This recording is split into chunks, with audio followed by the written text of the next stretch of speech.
नमस्कार, जय श्री कृष्ण। अब इस बार बात कर रहे हैं हम अष्टम भाव की। ठीक है, अष्टम भाव से हम क्या देखें, कैसे देखें, अष्टम भाव का कुंडली में क्या महत्व है, अष्टम भाव से किन किन चीज़ों का फलादेश किया जाता है। तो अष्टम भाव का फलादेश करते हैं। देखिए, ये मैं हर बार बताता हूँ आप लोगों को, ये लग्न कहलाती है। ये हिस्सा जो है ये लग्न कहलाता है। और यहाँ जो अष्टम जो लिखा है ये अष्टम भाव है। ठीक है ना, यहाँ से हम अष्टम भाव का प्रेडिक्शन करेंगे। जीवन, मृत्यु, ठीक है, जीवन और मृत्यु यहाँ से देखी जाती है। जातक जो भी है, जातक की आयु कितनी है, कितने वर्ष की उसकी आयु रहेगी, वह अष्टम भाव से ही देखी जाएगी। ठीक है, जातक का जीवन संघर्ष कैसा रहेगा वो अष्टम भाव से ही देखा जाएगा। ठीक है, जातक की मृत्यु का कारण, जातक की मृत्यु के योग सब अष्टम भाव से ही देखे जाएंगे। ठीक है, किस ढंग से जातक की मृत्यु होगी यह सब जो है अष्टम भाव से देखा जाएगा। उसके उपरांत जो है अष्टम भाव गुप्त धन का भी है, गुप्त विद्या का भी है। गुप्त विद्या आप ऐसा भी कह सकते हैं जैसे इंट्यूशन पावर होना। ठीक है, कई बातों का हमें आभास हो जाता है, स्वप्न आना। ठीक है, स्वप्न आना, अष्टम भाव से स्वप्न आते हैं तो हमें आभास हो जाना। कई बार हम देखते हैं कि हमें आभास होता है सामने वाला व्यक्ति कैसा है या जो हमसे बात कर रहा है उसके बारे में हमें कुछ चीज़ें आभास होने लगती हैं, वो हमें अष्टम भाव से ही आभास होता है। गुप्त विद्या, कई चीज़ों को हम जानते नहीं है लेकिन एक दो बार टीवी, मोबाइल, किताब में देखा और बस उन चीज़ों का हमें ज़्यादातर एकदम से वो उनका नॉलेज आ जाता है, नॉलेज गेन होने लगता है, बढ़ने लगता है अचानक उन चीज़ों का नॉलेज। तो गुप्त विद्या, रहस्यमय विद्या है, तांत्रिक विद्या है। ठीक है ना, ये जो होती हैं जो दिखती नहीं है, जैसे तांत्रिक प्रक्रियाएं होती हैं, वशीकरण वगैरह, मैजिक वगैरह, ये सब अष्टम भाव से ही देखे जाते हैं। ठीक है, ये सब इन चीज़ों में गुप्तांग में से जो है गुदा द्वार, जहाँ से हम है ना पृष्टि का निकास करते हैं, जिसको हम गुदा द्वार बोलते हैं, जो वृश्चिक की राशि कहलाती है, वह भी अष्टम भाव से ही देखा जाता है। ठीक है, पाइल्स, बवासीर, यह सब अष्टम भाव से ही देखा जाता है। इसके अलावा अंडकोश जो हैं यह भी अष्टम भाव से ही देखे जाते हैं। संकट का आना, किसी व्यक्ति के ऊपर संकट जब भी आता है तो वह अष्टम भाव से ही देखा जाता है कि संकट कब आ सकता है व्यक्ति के ऊपर, या कौन सा संकट आने वाला है।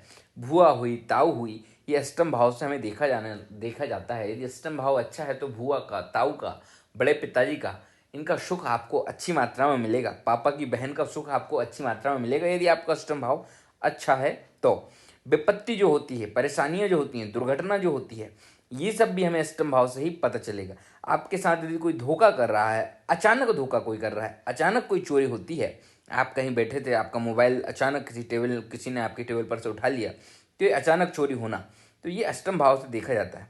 आपकी ससुराल में आपके रिलेशन कैसे हैं, आपके ससुराल में से आपको धन मिलेगा कि नहीं, यह सब भी आपके अष्टम भाव से ही देखा जाता है।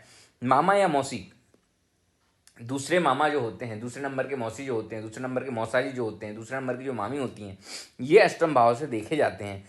समुद्री यात्राएं जो है, समुद्री यात्राएं, सात समुद्र कहते हैं ना कि सात समुद्र पार, ये सब यात्राएं जी है ना अष्टम भाव से देखे। फॉरेन कंट्री, कोई फॉरेन जाना है तो अष्टम भाव, 12th हाउस, 6th हाउस, इन सब चीज़ों को योग मिलाकर ही हम अष्टम भाव से देखेंगे कि हाँ भाई, व्यक्ति के एक बार, दो बार या जीवन पर्यंत जातक जो है बाहर रह सकता है, ये अष्टम भाव से हम देखते हैं। ठीक है, यहाँ से इसके साथ ही साथ देश निकाला भी अष्टम भाव से देखते हैं। देश निकाला जो होता है, जिसको हम सजा कहते हैं, आपने देखा होगा कि पुराने समय में सजा दी जाती थी कि जाओ फलाने कारण आपको सजा दी जा रही है, कि जैसे राम जी को वनवास हुआ था, तो यह अष्टम भाव से ही देखा जाता है। ठीक है, कोई किला हुआ, छिद्र हुआ, सुरंग हुई, यह अष्टम भाव से देखा जाता है। यहाँ तक कि नैऋत्य दिशा जो होती है, नैऋत्य, तो उस दिशा का कारक ये अष्टम भाव है। रहस्य का, शमशान का, कब्रिस्तान का, मरघट का, इन सब का कारक अष्टम भाव है। यहाँ से हम इन सबको देखते हैं। इसको रंध्र भाव, मृत्यु भाव भी कहते हैं।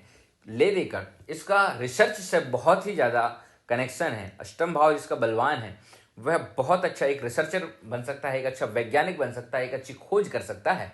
अष्टम भाव वाला व्यक्ति, अष्टम भाव में यदि पंचम भाव से रिलेटेड कोई चीज़ अष्टम भाव में बैठी है, यह पंचम भाव हो गया जातक का, यह पंचम भाव हो गया, और इसका यदि कनेक्शन बनता है तो जातक बहुत अच्छी रिसर्च कर सकता है। इसका और इसका कनेक्शन बन गया यदि चतुर्थ भाव का और चतुर्थ, तो भी जातक का बहुत अच्छा प्रॉपर्टी को लेकर कनेक्शन बनेगा। जातक को कहीं ना कहीं सरकार द्वारा संपत्ति प्राप्त हो सकती है। और ये दूसरा भाव जो है, और इसका और अष्टम भाव का इन दोनों का संबंध बन गया, युति संबंध बन गया, तो जातक को पैतृक धन संपत्ति अवश्य ही मिलेगी। और यदि लाभ भाव है और पंचम भाव, इन दोनों का यदि अष्टम भाव से संबंध बन रहा है, तो जातक को शेयर मार्केट, जुए, लॉटरी वगैरह सा भी अचानक फायदा होगा। और यदि अष्टमेश यहाँ बैठा है, छठवें हाउस में बैठा है, अष्टम भाव का स्वामी छठवें हाउस में बैठा है, यहाँ पर बैठा है, तो जातक जो है रोगों से फ्री हो जाएगा। जातक को कोई रोग परेशान नहीं करेंगे। कई प्रकार की चीज़ें होती हैं। और यहीं से यदि भाग्येश, यदि ये भाग्येश हो गया, अष्टम भाव में बैठा है, तो जातक पुनर्जन्म को लेकर किन कारणों से आया है वो सब चीज़ें यहाँ देखने को हमें मिलती हैं। तो अष्टम भाव में हमने ये संक्षिप्त रूप से समझाया है कि अष्टम भाव से हम क्या क्या देखते हैं। अब कौन सी राशि और कौन सा ग्रह और कौन सा भाव यहाँ पर क्या फल देगा, वो हम आने वाली वीडियो में बताएंगे आपको। आप जो है बस इसी तरह चैनल को लाइक करें, सब्सक्राइब करते जाइए, पूरी वीडियो पूरी देखिएगा। और कमेंट्स में आप आपके प्रश्न डालते रहिए, उसी हिसाब से हम आगे वीडियो बनाते रहेंगे। जय श्री कृष्ण, नमस्कार।